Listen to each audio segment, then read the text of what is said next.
बेटे यहाँ पे बताया हुआ है political radicalisms of the economic crisis, the birth of the Weimar republic. जब वाइमर रिपब्लिक का निर्माण हुआ था उसी समय स्पारिस्ट लीग, ठीक है, स्पारिस्ट लीग था एक, जिसने क्या किया था, रूस में जो बॉल्शविक क्रांति उसी से इफेक्टेड होकर वहाँ पर वाइमर में रेवोल्यूशनरीज क्या करने शुरू कर दिए थे, उसने लोगों ने क्रांतिकारी योजनाएं बनानी शुरू कर दी, यानी कि रेवोल्यूशनरी एक्टिविटीज़ को स्टार्ट कर दिया था, ठीक है।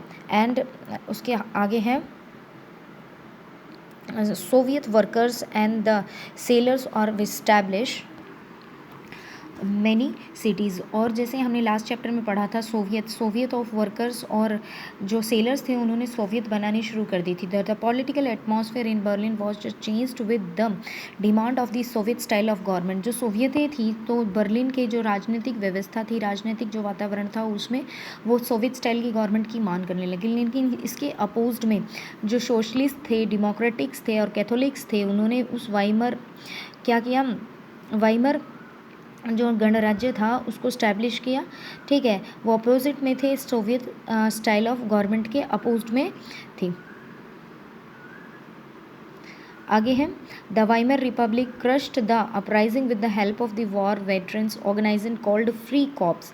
तो वहाँ पे वाइमर के अंदर जो ये सोवियतें थी, ठीक है, उन्होंने क्या किया, इन डेमोक्रेटिक्स जो थे और कैथोलिक्स थे और जो सोशलिस्ट थे, उन्होंने फ्री कॉप्स, जो मुक्त कॉप्स थी, मुक्त जो सेना थी, उनकी मदद से क्या कर दिया, इस जो रेवोल्यूशन क्रिएट हो रहा था उसको क्या कर दिया, सुप्रेस्ड कर दिया, दबा दिया। द एंग्विश Spartacist leader founded the communist party of the German, जिसके कारण लास्ट में बाद में क्या हुआ वाइमर में कि इस पूरे घटनाक्रम से जो स्पारिस्ट थे, ठीक है, उन्होंने क्या किया, कम्युनिस्ट पार्टी को इस्टेब्लिश किया। अब कम्युनिस्ट और सोशल हैं वो एक दूसरे के बिल्कुल एनिमीज़ बन गए और उन्होंने हिटलर के खिलाफ कभी भी एक साथ मिलकर उसके हिटलर की पॉलिसीज़ के रिगार्डिंग खड़े नहीं हुए। Both the revolutionaries and militant national craved both the radical solution. क्रांतिकारी और उग्र जो राष्ट्रवादी थे, दोनों के जो खेमे थे रेडिकल समाधानों के लिए आवाज़ उठाने लगे, यानी कि आमूल जो परिवर्तन होते हैं, रेडिकल होते हैं, जो परिवर्तन चाहते हैं, ये सारे लोग रेडिकल सॉल्यूशन चाहते थे।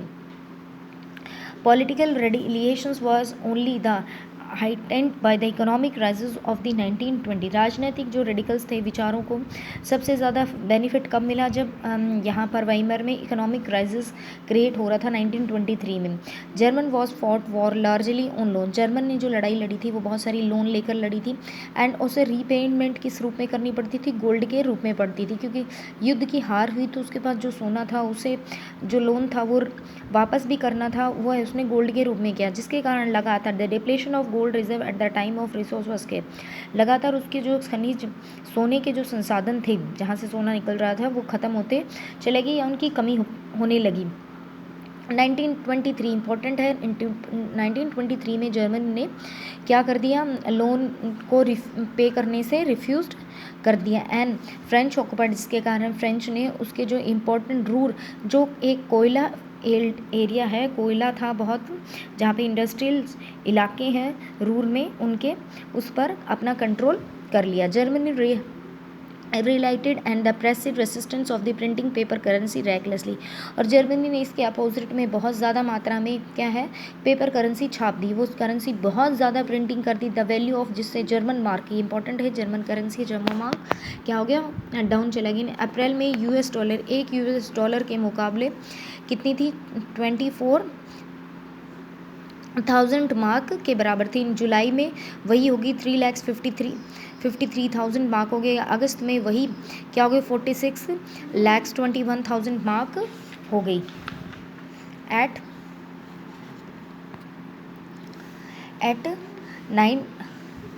98 crore 86 lakhs mark the December in the figure run और ट्रिलियन, और लगातार बढ़ते बढ़ते वो ट्रिलियंस में चली गई। As the value of mark collapse and price, जिससे क्या हो गया, उसकी मार्क की वैल्यू, यानी कि उसकी जो मनी थी, उसका जो पैसा था, उसकी वैल्यू लगातार कम हो गई। जो वस्तुओं की जो कीमतें थी बहुत ज़्यादा बढ़ गई। द इमेज में दिखाया जाने लगा, इस तरह की पिक्चर्स छपने लगी जिसकी मैं जर्मन के लोगों को लॉफ ऑफ ब्रेड खरीदने के लिए क्या है, बैलगाड़ियों में पैसे से भर भर कर ले जाने पड़ते थे। तो यानी कि पूरी वर्ल्ड में इस तरह की पिक्चर्स छपने से वो पूरी वर्ल्ड में एक वर्ल्ड वाइड सिंपैथी के रूप में सामने आ गया। ठीक है, सहानुभूति होने लगी वर्ल्ड के दूसरे देशों को उसके साथ। The crisis came to be known as the, इस तरह की जो क्राइसिस कहलाती है, ठीक है, वो हाइपर इन्फ्लेमेशन कहलाती है, जिसे अति मुद्रा कहते हैं। Situation and prices rose phenomenally high, जहाँ पे वास्तविक जो कीमतें होती हैं, कीमतें बहुत ज़्यादा बढ़ जाती हैं, जहाँ पे लोगों को खाने की वस्तुएं कम कीमत पर उपलब्ध नहीं मिलती।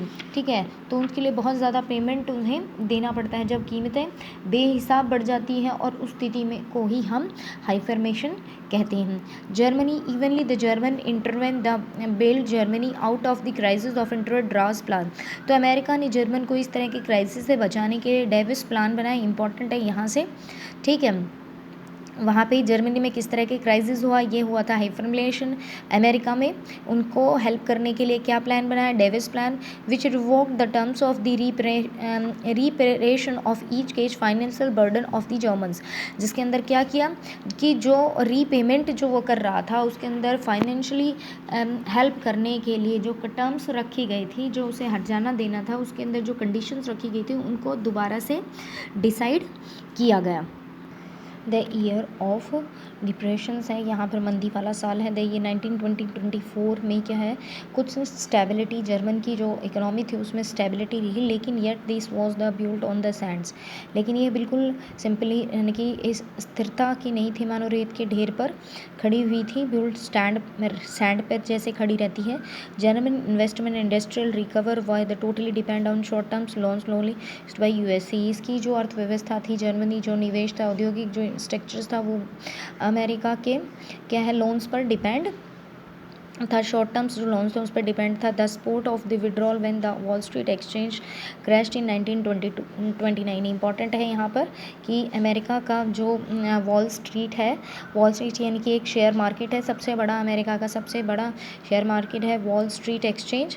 ठीक है, वो क्या हो गया, वो ख़त्म हो गया, फिनिश्ड हो गया, क्रश्ड हो गया, धराशायी हो गया, जिससे क्या हो गया, तो जर्मनी को जो मिल रही मदद थी वो भी क्या होगी, बंद होगी। And fearing of the falling the price people made frantic effort to sell their shares on one single night 24 October 13 million share were sold. तो एक रात में 24 अक्टूबर 13 मिलियन शेयर्स जो बेच दिए गए। ठीक है, and next this was the start of the great depression of the next 3 years 1929-32। Important है यहाँ पर, ठीक है। 32 the national income of the USA failed by half. इस समय यहाँ पर ये आपको बताया गया मैंने कि 13 मिलियन शेयर हैं एक ही रात में बेच दिए गए। यह आर्थिक मंदी की शुरुआत थी, यानी कि एक ग्रेट इकोनॉमिक डिप्रेशंस की स्टार्टिंग थी, जिससे 3 साल में 1929 से 32 तक अमेरिका की जो आय थी, इनकम थी, वो केवल हाफ रह गई थी। फैक्ट्रीज क्या हो गई थी, शट डाउन हो गई, export fail and farmers were badly and the Spectator withdraw their money from the market. The effect of the recreation of in the USA economy was failed world wide. ठीक है, फैक्ट्रियाँ बंद हो गई, निर्यात गिरता जा रहा था, किसानों की जो कंडीशन थी, फार्मर कंडीशन थी, वो भी ख़राब हो गई, और जो थे स्पेक्टल सट्टेबाज जिसे कहते हैं, तो उन्होंने भी पैसा इन्वेस्ट करना से मना कर दिया। फिर अमेरिका की जो इकोनॉमी थी, वो इस मंदी का असर दुनिया भर को में महसूस किया था। वहाँ की इकोनॉमी को जिस तरह की प्रॉब्लम्स को फेस करना पड़ा, ऐसा वर्ल्ड में सभी देशों को इस पर इफेक्ट पड़ा। ठीक है, नेक्स्ट है Germany economy was the roast hit by the economic crisis, जिससे जर्मनी की अर्थव्यवस्था सबसे बुरा असर पड़ा। By the 1930 industrial production was reduce 40%। 1932 में जर्मनी का जो इंडस्ट्रियल प्रोडक्शन था वो 1929 के मुकाबले 40% रह गया। ठीक है, worker lost their jobs and paid reduced wages. The number of the employment touches of the unpredicted 6 millions. And once of the street of the German one could see man was the placed around his neck and willing to do work, यानी कि willing to do work, कोई भी काम करने के लिए तैयार है। Employment youth play cards and simply sat on the corners and desperately queue at the local employment exchange at the job dispersed. The youth took the criminal activities and total despair become the common place. तो यहाँ ये हुआ कि मज़दूर या जो थे मज़दूर या तो बेरोज़गार होते जा रहे थे, या उनके जो वेतन था वो भी काफ़ी गिर चुका। बेरोज़गारों की संख्या यहाँ पर कितनी पहुँच गई है, 6 बिलियंस पहुंच गई थी। 6 बिलियन यानी कि 60 लाख लोग बेरोजगार है। जर्मनों की सड़कों पर ऐसे लोगों की जो संख्या है वो ज़्यादा दिखाने लगी, जो अपने गले में एक मतलब तादाद दिखाई देने लगी, जो मैं कोई भी काम करने वाला, ऐसी तरह की एक प्लेट, नेम प्लेट उन्होंने अपने गले में डाली हुई थी।